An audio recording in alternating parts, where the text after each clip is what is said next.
Sini gue jelasin perkembangan mobil dari zaman ke zaman, biar otak kecil lu itu paham. Mobil klasik, ini tuh awal dari segalanya. Semuanya dimulai di tahun 1886. Karl Benz, insinyur asal Jerman, dia nyiptain mobil pertama di dunia yang namanya Benz Patent Motor Wagen. Mobilnya jujur kecil banget, rodanya cuma 3, mesinnya hanya bertenaga 0,75 horsepower, dan kecepatan maksimalnya cuma 16 km per jam. Tapi gilanya, dari situlah sejarah otomotif akan dimulai. Beberapa dekade kemudian, muncullah si legendaris Ford Model T di tahun 1908. Henry Ford berhasil bikin mobil ini produksi secara massal, jadi harganya jauh lebih murah. Lo bayangin aja, sebelumnya itu mobil tuh kayak barang mewah, tapi gara-gara Ford ini, semua orang bisa punya mobil. Sekarang, mobil-mobil klasik kayak gini udah diburu kolektor. Ada yang harganya mencapai ratusan ribu dolar. Semua itu terjadi karena sejarahnya. Mobil penumpang atau mobil umum yang paling sering kita lihat. Mobil ini disebut sebagai mobil penumpang karena mobil ini fokus pada kenyamanan, elegan, dan kecepatan. Terdiri dari sedan, hatchback, MPV, SUV, sampai coupe. Dan tiap jenisnya itu punya kepribadiannya sendiri. Seperti sedan, mobil ini punya kepribadian yang elegan dan nyaman. Lo bisa lihat aja di mobil-mobil kayak Toyota Camry, Honda Accord, sampai BMW seri 3. Kalau hatchback, ini adalah mobil yang kecil dan praktis. Cocok banget buat anak muda yang butuh mobil lincah dan irit di kota besar. Contohnya aja kayak Mazda CX-3, bahkan sampai Volkswagen Golf. Lalu ada MPV. Ini adalah mobil keluarga sejuta umat. Kayak Avanza aja, Innova, atau bahkan Alphard buat lu yang mau gaya dikit. MPV modern ini menawarkan kapasitas yang lebih luas, empuk, dan dirancang buat perjalanan rame-rame. SUV. Ini mobil cocok buat lu kalau misalkan lu suka mobil tinggi, gagah, dan tangguh. Mobil ini enak banget dipakai untuk perjalanan keluarga, aktivitas sehari-hari, bahkan sampai untuk medan yang mainstream. Contoh mobilnya aja kayak Pajero, Fortuner, bahkan sampai Range Rover. Sekarang kita masuk ke mobil khusus. Sekarang lu bayangin, gak semua mobil itu dibuat jalan-jalan ke mall atau kantor. Ada juga nih mobil-mobil khusus yang fungsinya vital banget.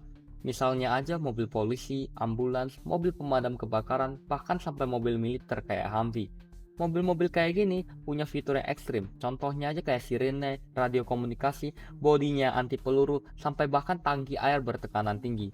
Bahkan di militer aja, ada mobil yang bisa jalan di lumpur, pasir, bahkan naik bukit curam. Intinya, kalau mobil biasa diciptakan untuk kenyamanan, mobil khusus ini diciptakan untuk ketahanan dan tugas berat. Mobil balap, kecepatan yang gak masuk akal. Lu kalau suka kecepatan, lu pasti tahu kalau dunia balap itu punya jenis mobilnya sendiri. Ada Formula One, rally car, drift car, sampai drag car, dan tiap mobil itu punya fungsi yang masing-masing. Contohnya aja mobil F1. Dia bisa ngebut lebih dari 300 km per jam dan tetap bisa belok tajam tanpa selip. Semua itu terjadi karena aerodinamikanya dirancang dengan sangat presisi. Rally car, mobil ini dibuat cuma untuk ngacir di berbagai permukaan. Tanah, salju, kerikil, aspal, gaspol. Mobil ini punya suspensi yang tinggi dan kuat, penggeraknya 4 roda, dan bodinya itu udah diperkuat biar tetap stabil walaupun lompat-lompat di jalan rusak. Drag car. Drag car itu adalah mobil dengan mesin lurus dalam sekali tarik. Mereka ini dibuat untuk akselerasi ekstrim dan biasanya dipakai untuk balap seperempat mil.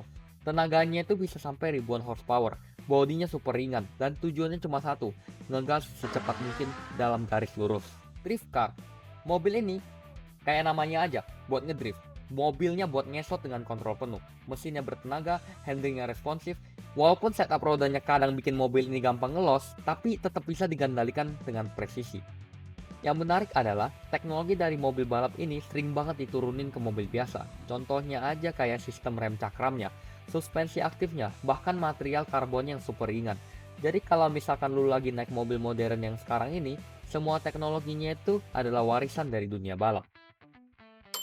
Mobil rekreasi, nggak kayak mobil balap profesional. Kendaraan rekreasi kayak go-kart, ATV, sampai buggy, ini tuh dipakai buat hiburan atau buat latihan dasar mengemudi. Go-kart tuh kendaraan kecil, ringan. Lu mau cewek cowok, bocil sampai orang dewasa, itu boleh naik. Meski kelihatannya simple, go-kart itu punya handling yang tajam, responnya super cepat, dan jadi tempat banyak pembalap F1 memulai karirnya. Cocok lah buat lu mau belajar racing line, braking point, dan kontrol setir tanpa ribet. Ada juga ATV. Ini biasa dipakai di tanah, lumpur, atau jalur hutan. ATV itu punya ban besar, traksi yang kuat, dan suspensi yang dirancang biar lu itu nggak terbang kalau misalkan lu itu nabrak batu. Terus ada dune buggy atau off-road buggy. Kendaraan ini ringan dan dirancang dengan tubular yang kuat. Ini biasanya dipakai di pasir atau track off-road dengan power yang lumayan ganas tapi tetap aman karena kerangkanya kokoh. Semua kendaraan rekreasi ini dibuat bukan untuk kecepatan ekstrim, tapi untuk fun, untuk lo main-main, untuk lo belajar kontrol kendaraan, dan ngerasain sensasi berkendaraan yang lebih bebas. Mobil listrik hybrid. Sekarang kita udah masuk ke era baru, era mobil listrik, yang dimana semua butuh colokan dan butuh listrik. Kita bisa lihat kayak mobil Tesla Model 3, Hyundai Ioniq 5, bahkan sampai BYD Atto 3 yang lagi naik daun ini. Mobil listrik itu nggak butuh bensin, mereka cuma pakai baterai dan motor listrik yang efisien. Dan jangan lu anggap mobil listrik itu lemah, karena justru torsinya itu besar banget. Contohnya aja di Tesla Model S. Tesla ini bisa melesat dari 0 ke 100 km per jam cuma 2 detik. Selain itu, ada juga mobil hybrid, kayak Toyota Prius atau Honda CR-V. Hybrid itu menggabungkan mesin bensin dan motor listrik, biar hemat bahan bakar tapi tetap bertenaga. Intinya, dunia otomotif sekarang itu sedang bergerak ke energi yang bersih dan efisiensi yang tinggi. Mobil autopilot. Sekarang kita udah masuk ke masa depan yang sedang mulai terjadi. Mobil autopilot atau mobil yang bisa nyetir sendiri. Mobil seperti Tesla Autopilot, Waymo, dan Mercedes Drive Pilot, mereka itu sudah bisa melaju di jalan raya, membaca rambu lalu lintas, dan bahkan menghindari tabrakan. Semua itu terjadi karena mereka menggunakan kombinasi kamera, radar, LiDAR, dan bahkan AI untuk mengambil keputusan dalam hitungan milidetik. Teknologi ini udah dipakai di beberapa negara dan akan terus berkembang. Siapa tahu lagi kan, dalam 10 tahun ke depan, lu itu tinggal duduk santai di kursi sementara mobilnya itu yang mengurus nyetirnya. Mobil terbang, dari khayalan jadi kenyataan.